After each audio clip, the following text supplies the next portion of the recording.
سنة 1908 كان إنتاج أول فيلم بورنوجرافي، واللي ساعتها عمل إيرادات عالية جدا، وكان ردود أفعال الغرب إنهم مبسوطين وشايفين إنه محتوى تعليمي من جهة مختلفة أو بطريقة جديدة. لكن بالنسبة لنا إحنا سنة 1908 كانت بداية اللعبة. ان شاء الله فيديو النهارده هيكون مفيد بشكل كبير، سواء انت كنت مبتلى بالعاده دي او لا، لان فيديو النهارده هكلمك عن ازاي عقلك بيشتغل تحت تاثير الافلام دي، وازاي رجلك بتتجاب انك تخش تتفرج اصلا، ازاي الظروف اصلا بتتهيأ انك تقع في الغلطه دي. وكمان هقولك على تابس تساعدك انك تقلع عن الادمان ده. فاعمل لايك للفيديو واعمل سبسكرايب وشغل الجرس لاول مره تشوفني، ويلا بينا. اول حاجه لازم تعرفها هي حاجه مهمه جدا: عقلك تحت تأثير المشاهدة. حابب اقول لك ان هرمون واحد بس في جسمك هو المسؤول عن شعورك بالفرحة او حتى الاكتئاب. هرمون الامان فيه انه يكون معتدل، لا انه يكون عالي قوي ولا منخفض جدا، هو هرمون الدوبامين. وهرمون الدوبامين ده بيعلى لما بتاكل شوكولاتة او اي سكريات مثلا، او انك تعمل انجاز في حياتك او نجاح معين. لكن هرمون الدوبامين تحت تأثير الافلام دي هو مش بيعلى، هو بينفجر. وده التفسير انك دايما لما بتتفرج بتكون حاسس ان انت مبسوط جدا جدا جدا، واول ما تخلص خالص بتحس ان انت متضايق جدا جدا جدا. بكل بساطه وانت بتتفرج الدوبامين بيكون عالي بطريقه مش طبيعيه، وللاسف الشديد يا صديقي لما بتخلص هو بينخفض بنفس السرعه اللي ارتفع بيها. فده اللي بيسبب لك صدمه كده فجائيه، وانك بتحس بحزن شديد، وتحس بانك ندمان انك وقعت في الوقعه. مع تكرار المشاهده على فترات متباعده الموضوع بيتحول من اثر بسيط وعابر لادمان ثابت. وبعد مرحله الادمان دي هتضطر انك تسال نفسك سؤال تاني: تأثير مشاهدة الأفلام عليك. لو أنت مبتلى بمشاهدة الأفلام دي، فمن الحاجات اللي ممكن تلفت نظرك بعد حرمانية الأفلام، وهي معروفة إن هي حرام ومنهى عليها بشكل ما فيهوش أي اختلاف، من يعني مثلا ما فيش آراء مختلفة أو حاجة. اللي يلفت نظرك في الأفلام دي إن الريليشن اللي بيجيبها لك دايما بتكون بين اتنين مش متجوزين، اتنين زمايل شغل، زمايل في جامعة، أي اتنين ما فيش صلة بينهم، والسكريبت دايما بيكون مهيأ ليك إن يتعرض لك في الشكل ده، إن اتنين ما يعرفوش بعض ويحصل كلام الفيلم يبدأ. وده للأسف بيزرع جواك أثر كبير جدا انت مش بتاخد بالك من السبب بتاعه. والاثر ده هو انه بيخلي المجتمع اللي حواليك مباح. انت واخد جرعه عاليه من الافلام دي، واللي دايما بتتعرض لك ان العلاقه دايما بتكون بين اتنين مالهمش علاقه ببعض، فبيتزرع جواك النظره السكشوال لاي بنت حواليك، سواء شفتها في كليه او طريق او اي حته،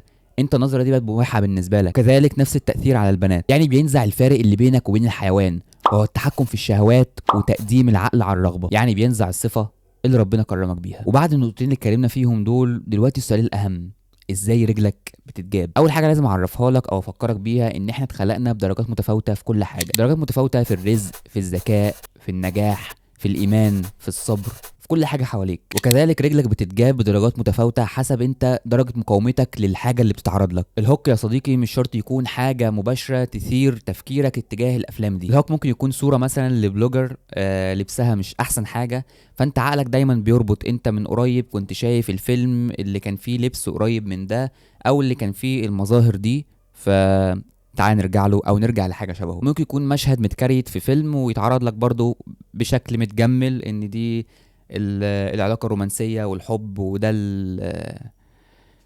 انت فاهم. او ممكن حتى يكون اعلان عادي جدا، بس برضو المظاهر اللي فيه تخليك تفتكر اللي انت كنت شايفه من قريب اخر مره اتفرجت. ممكن يكون فيديو لابسنج على التيك توك بس ترند مش كويس، بالحاجات اللي دايما بيتشهروا بيها على التيك توك، وانت فاهم قصدي. فبرضو ده بيثير جواك التفكير انك تروح تاخد شوت دوبامين من الطريق الشورت كات السهل اللي اتكلمنا عنه. تاني طريقه بيتجاب بيها رجلك هي انت، زي ما بقولك بالظبط، انت اللي بتهيئ الوضع. ابسط حاجه افكرك بيها انك مش هتقع في المشكله دي او العاده دي الا لو انت لوحدك، مفيش حد قاعد معاك، مفيش حد حواليك، انت وبس. لو ده حصل صدفة انت على طول ما بتستغلش ده انك تلهي نفسك في اي حاجة تانية، على طول الوضع متهيأ ان لوحدي فخلاص يلا بينا. والليفل الاعلى بقى ان انت اللي تهيئ الوضع ده. انا هرجع من الكلية يوم التلات الساعة 2 اللي هيكون فيه والدي في الشغل ووالدتي في مشوار مثلا بتزور خالتي، فانا كده هيأت الوضع والاجواء ان انا هختار الوقت ده هقعد لوحدي، وبعد ما هقعد لوحدي هتكون ايدي فاضية، فهشغلها هي ودماغي من اللي انت عارفه. ايوه برضو انا مش داخل الفيديو ده عشان كل الكلام ده،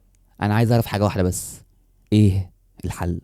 سمعت عن معلومه قبل كده في كورس ان في طريقه الناس بتتبعها بره في السواقه اسمها the 3 seconds rule، وهي بكل بساطه انك تسيب مسافه بينك وبين العربيه اللي قدامك تتيح لك 3 ثواني من التفكير. لو العربيه لا قدر الله صادل لي كده داست فرامل، فتلحق تاخد رد فعل سريع بان انت ما تخبطش فيها. اعتقد المثال اللي ضربه لك ده هو ده انسب حاجه تعملها في المشكله دي، ال 3 seconds rule، وهي انك تدي لنفسك 3 ثواني بس لما تتعرض لاي هاك من اللي قلنا عليهم. اتعرضت لصوره على الانستجرام، اتعرضت لفيديو، اتعرضت لاعلان، اتعرضت لفيديو تيك توك، لازم تمنع نفسك، لازم تلهي نفسك عن انك تدي لنفسك 3 ثواني بس من التفكير. تفتكر اخر مره اتفرجت بعد ما بتخلص فرج اللي بتحس بيه؟ تفتكر حرمانيه الموضوع من خلال انك توثق عندك على التليفون الاحاديث اللي بتحرم او الايات؟ وهوفرها لك في الديسكربشن عشان الموضوع يكون سهل عليك. تاني حاجه انك تمنع تهيئه الاجواء، ولو انت مركز في الفيديو فدي تاني الانواع اللي قلنا فيها ازاي رجلك بتتجاب. نفس المثال اللي قلناه، طالما انا راجع الكليه يوم الثلاث الساعه 2 والدتي عند خالتي ووالدي في الشغل، انا خلاص انا هنزل اذاكر بره البيت،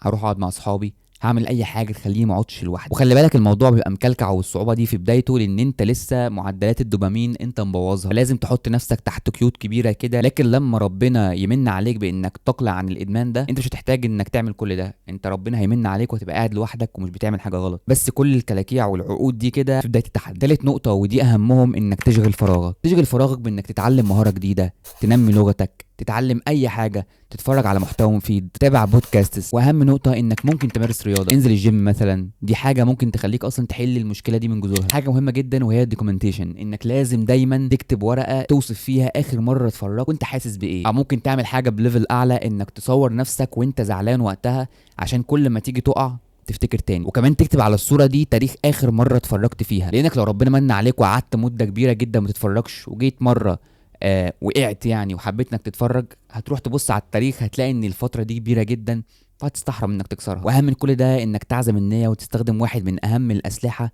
وهو الدعاء. ادعي ربنا يعينك انك تقلع عن الحاجه دي، ولازم من جواك تكون صادق ان انت متضايق منها. وتذكر دايما انك اذا استعنت فاستعن بالله. الحمد لله كده نكون وصلنا لنهايه رابع فيديو على التشانل، والتوبيك ده انا كنت عايز اتكلم فيه من زمان جدا لانه مشكله كبيره لمعظم الشباب وبتحاول دايما تلاقي لها حل والموضوع بيكون صعب شويه. اتمنى اكون ساعدتك في الفيديو ده لو هي مشكله بتواجهك، ولو هي فعلا مشكله بتواجهك وانت وصلت للفيديو ده ودخلت اتفرجت فانت كده على بدايه الطريق الصحيح، او حتى سواء اتفرجت على اي فيديو تاني لحد غيري بيساعدك في نفس الموضوع. المهم انك تبطل العاده وانت تحس بقيمه الموضوع لما ان شاء الله تقلع عنه وتشوف انت كنت بايه وحاسس دلوقتي بايه. كل اللي طالبه منك انك تعمل لايك للفيديو عشان ينتشر، وتشيره بكل الطرق الممكنه عشان تفيد بيه غيرك، وتعملي سبسكرايب وتشغل الجرس عشان تساعدني ان اقدر اكمل لك سلسله الفيديوهات الطويله دي. وبس كده، انا مهاب الشاذلي في رعايه الله.